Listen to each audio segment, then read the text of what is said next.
សុំនិយាយពីអាក្មេងពីលអាក្មេងទំនើងអាក្មេងឈាមដេរិឆានបន្តិចបាទដោយសារតែករណីនេះគឺជាករណីមួយដែលសាហាវខូខើជាទីបំផុតដែលមិនអាចលើកលែងបានឃើញទេក្មេងទំនើងក្មេងពីលបង្កការលំបាកបង្កផលប៉ះពាល់ធ្ងន់ធ្ងរជាទីបំផុតទៅដល់សង្គម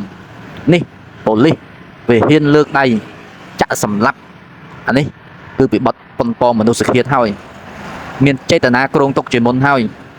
ចូលរួមកម្មវិធីរបស់គេចូលរួមកម្មវិធីគេនាំគ្នាសប្បាយគេនាំគ្នាអបអរសាទរដោយក្តីរីករាយឯងបែរជាដាក់ដៃឆាបហ្នឹងហើយអញ្ចឹងអាការដែលដាក់ដៃឆាបហ្នឹងគឺមានបំណងហើយគឺមានគម្រោងហើយគ្រោងទុកជាមុនហើយវាមិនដែលទៅលេងទៅអបអរសាទរម៉ែឪជាដូនជាតាវាអាឡប់គ្រឿងស្អីវាអាក្មេងពីលចង្រៃហ្នឹងវាដាក់ដៃឆាបទៅហើយតែវាដាក់ទៅតែមានបន្ទុះសារាយវាដកចាក់ភ្ញុចហ្នឹងហើយដូច្នេះគឺមានតែច្បាប់គឺបង្ការហ្នឹងហើយគេថាមិនគេថាកុំដល់ពេលប្រឡងបានខំរៀនណាដល់ពេលបាត់កបីបានធ្វើលបងអត់ទេគឺយើងបង្ការហ្នឹងហើយដាក់ទោសទណ្ឌដាក់ទណ្ឌកម្មទៅលើអាក្មេងពីលនេះហ្នឹងហើយឲ្យធ្ងន់ធ្ងរជាទីបំផុតដែលមិនអាចលើកលែងបានហ្នឹងហើយបើយកល្អយកវាទៅតាមព្រំដែនទៅជីកដី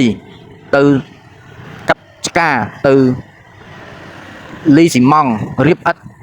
ហ្នឹងហើយពួកអាក្មេងពីលឥឡូវវាកើនឡើងវាមិនថយណាហើយវាដល់ថ្នាក់ប៉ូលីសវាហ៊ានធ្វើបែបនេះអញ្ចឹងបានន័យថាវាមិនខ្លាចទេរឿងគុកឥឡូវវាឡើងខ្លាចហើយរឿងគុកហ្នឹងហើយអញ្ចឹងយើងរកវិធីសាស្ត្រមានគុកហើយបន្ថែមនទណ្ឌកម្មរបស់វាមួយទៀតហ្នឹងហើយបើថាបើមានគុកយើងបង្កើតគុកហ្នឹងនៅជាប់ព្រំដែនតែហ្មងទៅជាប់ព្រំដែនសៀមតែហ្មងទៅហើយដាក់ពួកអាក្មេងទំនើងនៅក្នុងគុកហ្នឹងហ្នឹងហើយវាសម្រាប់ឲ្យមានអ៊ូអឲ្យមានមនុស្សម្នាកុំឲ្យស្ងាត់ហ្នឹងហើយបើមានការអីហ្នឹងហើយពួកអាក្មេងពីលអាក្មេងទំនើងអស់នេះទុក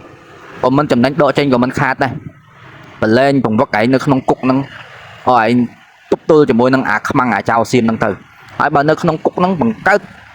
ជាសិប្បកម្មធ្វើតុកធ្វើទូកសិកម្មដាំដុះចិញ្ចឹមជ្រូកចិញ្ចឹមមាន់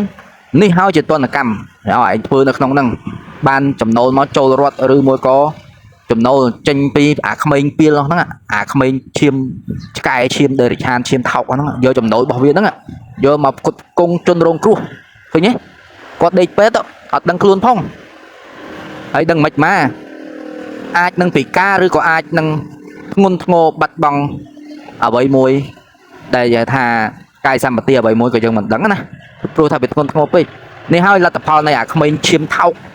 អាក្មេងពីលអាក្មេងដេរិឆានគឺវាបំផ្លាញបែបហ្នឹងណាបងប្អូនណាហ្នឹងហើយអញ្ចឹងយើងត្រូវតែដាក់ទណ្ឌកម្មវា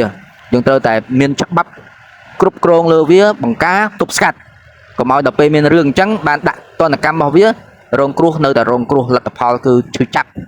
វាបង្កការឈឺចាប់នៅក្នុងសង្គមណាអាឈាមថោកអស់នេះហ្នឹងហើយអញ្ចឹងខ្ញុំមានប៉ុណ្ណឹង